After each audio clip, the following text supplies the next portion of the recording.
ಏಳುವರೆ ನಂತರದಲ್ಲೇನೆ strong room open ಆಗೋದು. 8 ಗಂಟೆಯಿಂದ ಮತ ಎಣಿಕೆ. ಆದರೆ ಅಭ್ಯರ್ಥಿ ಬಂಗಾರು ಹನುಮಂತವರು ಆಲ್ರೆಡಿ ಮತ ಎಣಿಕೆ ಕೇಂದ್ರದತ್ತ ಬಂದುಬಿಟ್ಟಿದ್ದಾರೆ. ಕುತೂಹಲ ಇದ್ದೇ ಇರುತ್ತೆ ಸಹಜವಾಗಿ, ಏನಾಗುತ್ತೆ, ಹೇಗಾಗುತ್ತೆ ಮತದಾನ ಪ್ರಕ್ರಿಯೆ ಅಂತ ಹೇಳಿ. ಬಹುಶಃ ನಮ್ಮ ಪ್ರತಿನಿಧಿ ಮಾತನಾಡಿಸೋ ಪ್ರಯತ್ನ ಕೂಡ ಮಾಡಿದ್ದಾರೆ.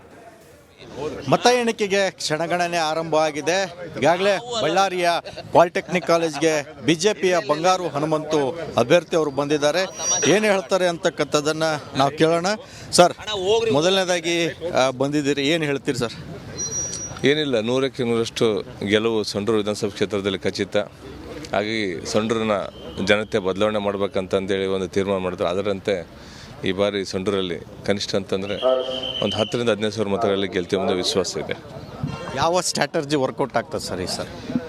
ಸ್ಟ್ರಾಟರ್ಜಿ ಅನ್ನೋದಕ್ಕಿಂತ ಏನು ನಮ್ಮ ಯಡಿಯೂರಪ್ಪ ಸಾಹೇಬರು 83 ವರ್ಷ ವಯಸ್ಸಾದರೂ ಕೂಡ ಅವರು ಸತತವಾಗಿ 6ರಿಂದ 7 ತಾಸು ನಿಂತು ಭಾಷಣ ಮಾಡಿದ್ದು. ಮತ್ತು ಎಲ್ಲ ನಮ್ಮ ವೀರಶೈವ ಸಮಾಜ, ಒಂದು ನಮ್ಮ SC ಸಮುದಾಯ, ST ಸಮುದಾಯ, ಎಲ್ಲ OBC ಸಮುದಾಯ, ಎಲ್ಲ ಸಮುದಾಯಗಳು, ಇವನ್ ಮುಸ್ಲಿಂ ಸಮುದಾಯ ಕೂಡ ನಮ್ಮ ಕೈ ಹಿಡಿತು. ಈ ಸಲ ಜನಾರ್ದನ್ ರೆಡ್ಡಿ ಅವರು ಕೂಡ 14 ವರ್ಷ ಅಂತ ಬಳ್ಳಾರಿಗೆ ಬಂದದ್ದು ಕೂಡ ಜನರಲ್ಲಿ ಒಂದು ಉತ್ಸಾಹ, ಹುಮ್ಮಸ್ಸು.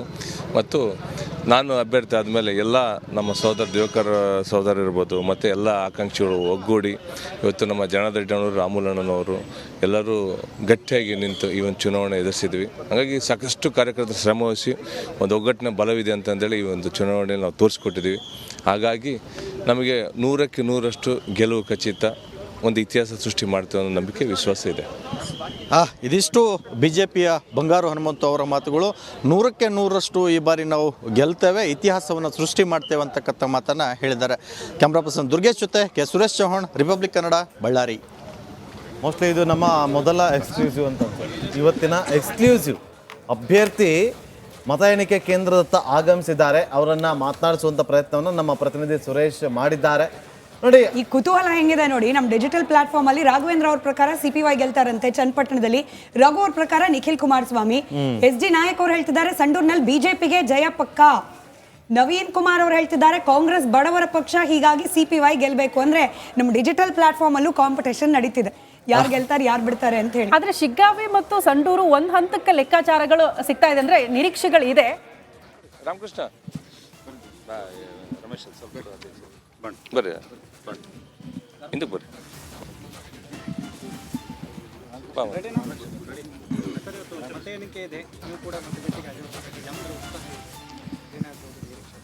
ನಿರೀಕ್ಷೆ ಏನಿಲ್ಲ, ಯಾಕಂದರೆ ಸಂಡೂರಿನ ಜನತೆ ಬದಲಾವಣೆ ಮಾಡುವ ಒಂದು ತುಡಿತದಲ್ಲಿ ನಿಂತಿದ್ರು. ಯಾಕಂದರೆ ಸಾಕಷ್ಟು 25-30 ವರ್ಷ ಕಾಲ ಕಾಂಗ್ರೆಸ್ ಪಕ್ಷಕ್ಕೆ ಅವಕಾಶ ಮಾಡಿಕೊಟ್ಟಿದ್ರು.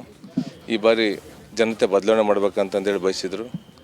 ಏನು ನಮ್ಮ ಮಾಜಿ ಮುಖ್ಯಮಂತ್ರಿಯಾದ BS ಯಡಿಯೂರಪ್ಪನವರು 83 ವರ್ಷ ವಯಸ್ಸಾದರೂ ಕೂಡ ಪ್ರಚಾರ ಕಾರ್ಯಗಳಲ್ಲಿ ಒಂದು ಭಾಗವಹಿಸಿದ್ದು, ಮತ್ತು ಜನಾರ್ದನ್ ರೆಡ್ಡಿ ಅಣ್ಣನವರು 14 ವರ್ಷಗಳ ಕಾಲ ನಂತರ ಬಳ್ಳಾರಿ ಕಾಲಿಟ್ಟಿದ್ದು, ನಮ್ಮೆಲ್ಲ ಪ್ರತಿ ಗ್ರಾಮಗಳಲ್ಲಿ ಕೂಡ ಜನರಲ್ಲಿ ಉತ್ಸಾಹ ಇತ್ತು. ಜೊತೆಗೆ ನಮ್ಮ ಶ್ರೀರಾಮುಲುನವರು ಒಗ್ಗಟ್ಟಾಗಿ ಎಲ್ಲ ಜೊತೆ ನಿಂತಿದ್ದೊಂದು, ಮತ್ತು ನಮ್ಮ ರಾಜ್ಯಾಧ್ಯಕ್ಷರು ವಿಜೇಂದ್ರನವರು ನಮ್ಮ ಕೈ ಬಲಪಡಿಸಿದ ಜೊತೆಗೆ ಯುವ ಜನತೆ ಕೂಡ ಈ ಒಂದು ಮತದಾನದಲ್ಲಿ ಭಾಗಿಯಾಗಿದ್ದು, ಎಲ್ಲ ಸಮುದಾಯದ ಮುಖಂಡರುಗಳು ಮತ್ತು ಎಲ್ಲ ಸಮುದಾಯದ ನಾಯಕರುಗಳು ಕೂಡ ಬಂದು ಈ ಚುನಾವಣೆಯಲ್ಲಿ ಭಾಗವಹಿಸಿ ಪ್ರಚಾರದಲ್ಲಿ ಕೈಗೊಂಡು, ಯಾಕಂದರೆ ಪ್ರತಿ ಬೂತ್ ಮಟ್ಟದಲ್ಲೂ ಕೂಡ ನಾವು ರೀಚ್ ಆದ್ವಿ. ಹಾಗಾಗಿ ಈ ಒಂದು 100ಕ್ಕೆ 100ರಷ್ಟು ಚುನಾವಣೆಯಲ್ಲಿ ನಾವು ಗೆಲ್ಲುವುದು ಖಚಿತ. ಭಾರತೀಯ ಜನತಾ ಪಕ್ಷ ಮೊದಲ ಬಾರಿಗೆ ನಾವು ಗೆದ್ದು ತೋರಿಸಿ ಒಂದು ಇತಿಹಾಸ ನಿರ್ಮಾಣ ಮಾಡ್ತೀವಿ ಎಂಬ ನಂಬಿಕೆ, ವಿಶ್ವಾಸ ನನ್ನಲ್ಲಿದೆ.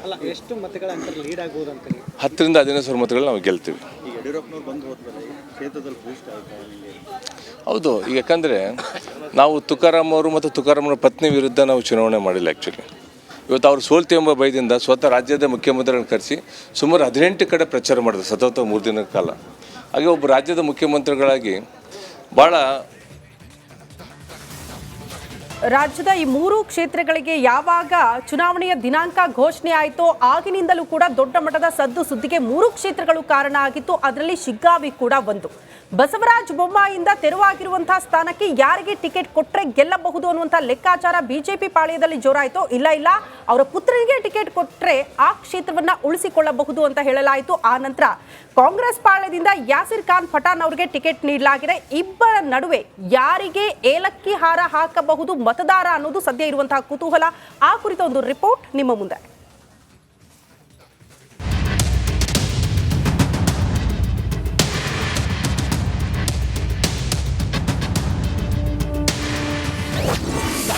ಉಪಸಮರದಲ್ಲಿ ಏಲಕ್ಕಿ ಹಾರ ಯಾರ ಹೆಗಲಿಗೆ? ಭರತ್ ಬೊಮ್ಮಾಯಿ ವರ್ಸಸ್ ಯಾಸಿರ್ ಖಾನ್ ಪಠಾಣ್.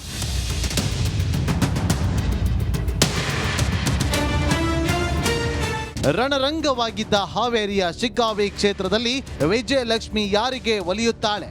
ಭದ್ರಕೋಟೆಯನ್ನ ಉಳಿಸಿಕೊಳ್ತಾರಾ ಬೊಮ್ಮಾಯಿ ಅಥವಾ ಮತದಾರ ಪ್ರಭು ಕೈಗೆ ಜೈ ಅಂತಾನ ಅನ್ನುವ ಮಾತುಕತೆಯ ಜೊತೆ ಚರ್ಚೆ ಕೂಡ ನಡೆದಿದೆ.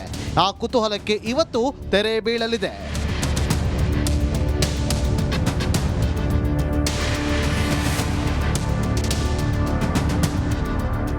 ಬೊಮ್ಮಾಯಿಯಿಂದ ತೆರವಾದ ಕ್ಷೇತ್ರಕ್ಕೆ ಉಪಚುನಾವಣೆ ನಡೆದಿದ್ದು ತಮ್ಮ ಕ್ಷೇತ್ರವನ್ನ ಸುಭದ್ರಗೊಳಿಸಲು ಮಗನನ್ನೇ ಅಖಾಡಕ್ಕಿಳಿಸಿದ್ರು. ಮೊದಲ ಬಾರಿ ಬೊಮ್ಮಾಯಿ ಪುತ್ರ ಭರತ್ ಬೊಮ್ಮಾಯಿ ಎಲೆಕ್ಷನ್ಗೆ ಧುಮುಕಿದ್ರು. ಭರತ್ ಎದುರಾಳಿಯಾಗಿ ಕಾಂಗ್ರೆಸ್ನ ಯಾಸಿರ್ ಖಾನ್ ಪಠಾಣ್ ಸ್ಪರ್ಧಿಸಿದ್ದು ಇಬ್ಬರಲ್ಲಿ ಯಾರು ಗೆಲ್ತಾರೆ ಎಂಬ ಕ್ಯೂರಿಯಾಸಿಟಿ ಹೆಚ್ಚಿಸಿದೆ. ಶಿಗ್ಗಾವಿಯಲ್ಲಿ ಸಮೀಕ್ಷೆ ನಿಜವಾಗುತ್ತಾ? ಚುನಾವಣಾ ಸಮೀಕ್ಷೆ ಪ್ರಕಾರ ಶಿಗ್ಗಾವಿಯಲ್ಲಿ ಭರತ್ ಬೊಮ್ಮಾಯಿ ಹೆಚ್ಚು ಮತ ಪಡೆಯುವ ಸಾಧ್ಯತೆ ಇದೆ ಎನ್ನಲಾಗ್ತಾ ಇದೆ.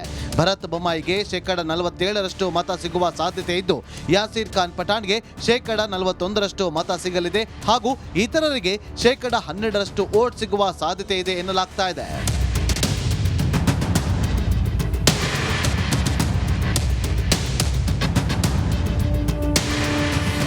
ಶಿಗ್ಗಾವಿ ಕ್ಷೇತ್ರದ ಜನ ಯಾರಿಗೆ ಮಣೆ ಹಾಕಿದ್ದಾರೆ, ಯಾರ ನಾಯಕತ್ವಕ್ಕೆ ಜೈ ಅಂತಾರೆ ಅಂತ ಕೆಲವೇ ಕ್ಷಣಗಳಲ್ಲಿ ಗೊತ್ತಾಗಲಿದೆ. Bureau report, Republic Kannada. ಈ ಮೂರು ಬೈ ಎಲೆಕ್ಷನ್ ಜೊತೆಗೆ ಮಹಾರಾಷ್ಟ್ರ ಹಾಗೆ ಜಾರ್ಖಂಡ್. ಮಹಾರಾಷ್ಟ್ರದಲ್ಲಿ 288 ಕ್ಷೇತ್ರಗಳು. ಅಲ್ಲಿ ಅಭ್ಯರ್ಥಿಗಳಿಗೇನು ಕಡಿಮೆ ಇರಲಿಲ್ಲ, ಸಾವಿರಾರು ಸಂಖ್ಯೆಯಲ್ಲಿ ಅಭ್ಯರ್ಥಿಗಳು ಕಣದಲ್ಲಿದ್ದರು. ಪ್ರಮುಖವಾಗಿ ಅಲ್ಲಿ ಮಹಾ ಅಘಾಡಿ ಹಾಗೂ ಮಹಾಯುತಿ ನಡುವೆ ಫೈಟ್ ಅಂತೂ ಇದ್ದೇ ಇದೆ. ಬಟ್ ಮಹಾರಾಷ್ಟ್ರ ಈ ಬಾರಿಯ ಚುನಾವಣಾ ಫಲಿತಾಂಶದ ಮೋಸ್ಟ್ ಕಾಂಪ್ಲೆಕ್ಸ್ ಅಂತ ಹೇಳಿ ಪರಿಗಣಿಸ್ತಿರೋದು. ಯಾಕಂತಂದ್ರೆ 2 ಪಕ್ಷಗಳು ಎರಡೆರಡಾಗಿ ಸ್ಪ್ಲಿಟ್ ಆಗಿದೆ. ಒಟ್ಟು 6 ಪಕ್ಷಗಳು ನೇರ ಹಣಾಹಣಿ. ಅದ್ರ ಜೊತೆಯಲ್ಲಿ ಇನ್ನು 9 ಪಕ್ಷಗಳು ನೇರವಾಗಿ ಫೈಟ್ ನಲ್ಲಿ ಇರೋ ಕಾರಣಕ್ಕೆ ಎಕ್ಸಿಟ್ ಪೋಲ್ಗಳಿಗೂ ಕೂಡ ಸಾಕಷ್ಟು ಕಷ್ಟ ಅನಿಸಿದೆ ಈ ಬಾರಿಯ ಗ್ರೌಂಡ್ ಅನ್ನ ಹಾಗೆ ಮತದಾರರ ಪಲ್ಸ್ ಅನ್ನ ಅರ್ಥ ಮಾಡ್ಕೊಳ್ಳೋದಕ್ಕೆ. ಆದ್ರೆ ಮಹಾರಾಷ್ಟ್ರದ ಅಪ್ಡೇಟ್, ಅತ್ಯಂತ ನಿಖರವಾದ ಅಪ್ಡೇಟ್ ರಿಪಬ್ಲಿಕ್ ಕನ್ನಡದಲ್ಲಿ ಮಾತ್ರ ನಿಮಗೆ ಲಭ್ಯವಾಗ್ತಾ ಹೋಗುತ್ತೆ. ನಾಗೇಂದ್ರ ಬಾಬು ಹೇಳ್ತಾ ಇದ್ದ ಹಾಗೆ ಇಲ್ಲಿ ಮಹಾಯುತಿನ ಅಥವಾ ಮಹಾವಿಕಾಸ್ ಅಘಾಡಿನ ನೇರವಾಗಿ ಫೈಟ್ ಇರೋದು ಈ 2 ಮೈತ್ರಿಕೂಟಗಳ ನಡುವೆ. ಮಹಾಯುತಿ ಇನ್ ಸಿಂಪಲ್ ಆಗಿ ನೀವು ನೋಡೋದಾದ್ರೆ ಬಿಜೆಪಿ ನೇತೃತ್ವ, ಮಹಾವಿಕಾಸ್ ಅಘಾಡಿ ನೀವು ನೋಡೋದಾದ್ರೆ ಕಾಂಗ್ರೆಸ್ನ ನೇತೃತ್ವ. ಹೀಗೆ ಸಿಂಪಲ್ ಆಗಿ ಅರ್ಥ ಮಾಡ್ಕೊಳ್ಳೋದಾದ್ರೆ ಹೀಗಾಗಿ ಜಿದ್ದಾಜಿದ್ದಿನ ಪೈಪೋಟಿ ಇದ್ದೇ ಇದೆ ಮಹಾರಾಷ್ಟ್ರದಲ್ಲೂ ಕೂಡ. ಇನ್ನು ಮಹಾರಾಷ್ಟ್ರ ವಿಧಾನಸಭಾ ಚುನಾವಣೆಯ ಫಲಿತಾಂಶಕ್ಕೆ ಇವತ್ತು ಹೊರ ಬೀಳುತ್ತೆ. ಕೆಲವೇ ಕ್ಷಣಗಳಲ್ಲಿ ಮತ ಎಣಿಕೆ ಕೂಡ ಶುರುವಾಗುತ್ತೆ. NDA ಬಣ ಗೆಲ್ಲುತ್ತಾ ಅಥವಾ ಇಂಡಿ ಒಕ್ಕೂಟ ಗೆಲ್ಲುತ್ತಾ ಅನ್ನುವ ಉತ್ತರ ಮಧ್ಯಾಹ್ನದೊಳಗೆ ಸಿಕ್ಬಿಡುತ್ತೆ.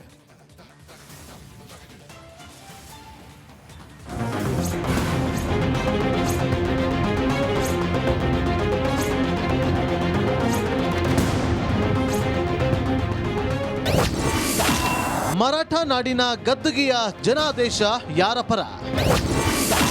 ಮಹಾಯುತಿಗೆ ಚುಕ್ಕಾಣಿನ, ಮಹಾವಿಕಾಸ್ ಅಘಾಡಿಗ?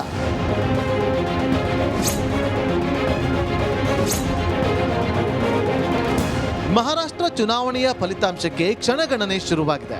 ಬಿಜೆಪಿ ನೇತೃತ್ವದ ಮಹಾಯುತಿ ಆಡಳಿತ ಮುಂದುವರಿಕೆ ಮಾಡುತ್ತಾ ಕಾಂಗ್ರೆಸ್ ನೇತೃತ್ವದ ಮಹಾವಿಕಾಸ್ ಅಘಾಡಿ ಅಧಿಕಾರವನ್ನ ಹಿಡಿಯುತ್ತಾ ಅನ್ನುವ ಚರ್ಚೆಗೆ ಕೆಲವೇ ಕ್ಷಣಗಳಲ್ಲಿ ಉತ್ತರ ಸಿಗುತ್ತೆ. ನವೆಂಬರ್ 20ರಂದು ಮಹಾರಾಷ್ಟ್ರದ 288 ಕ್ಷೇತ್ರಗಳ ಮತದಾನ ನಡೆದಿದ್ದು ಇವತ್ತು ಸಂಜೆಯೊಳಗಾಗಿ ಮತ ಎಣಿಕೆಯಾಗಿ ಫಲಿತಾಂಶ ಪ್ರಕಟವಾಗಲಿದೆ.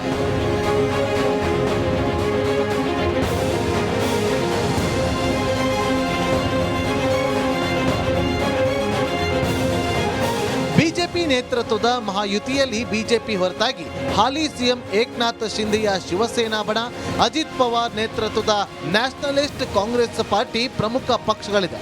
ಇದಲ್ಲದೆ ಇನ್ನೂ ಕೆಲವು ಸಣ್ಣ ಪಕ್ಷಗಳು, ಸ್ವತಂತ್ರ ಅಭ್ಯರ್ಥಿಗಳು ಇದ್ದಾರೆ. ಇನ್ನು ವಿಪಕ್ಷ ಸ್ಥಾನದಲ್ಲಿರುವ ಮಹಾ ವಿಕಾಸ್ ಅಗಾಡಿಯಲ್ಲಿ ಕಾಂಗ್ರೆಸ್ ಹೊರತಾಗಿ ಶಿವಸೇನೆಯ ಉದ್ಧವ್ ಠಾಕ್ರೆ ಬಣ, ಎನ್ಸಿಪಿಯ ಶರದ್ ಪವಾರ್ ಬಣಗಳಿದೆ.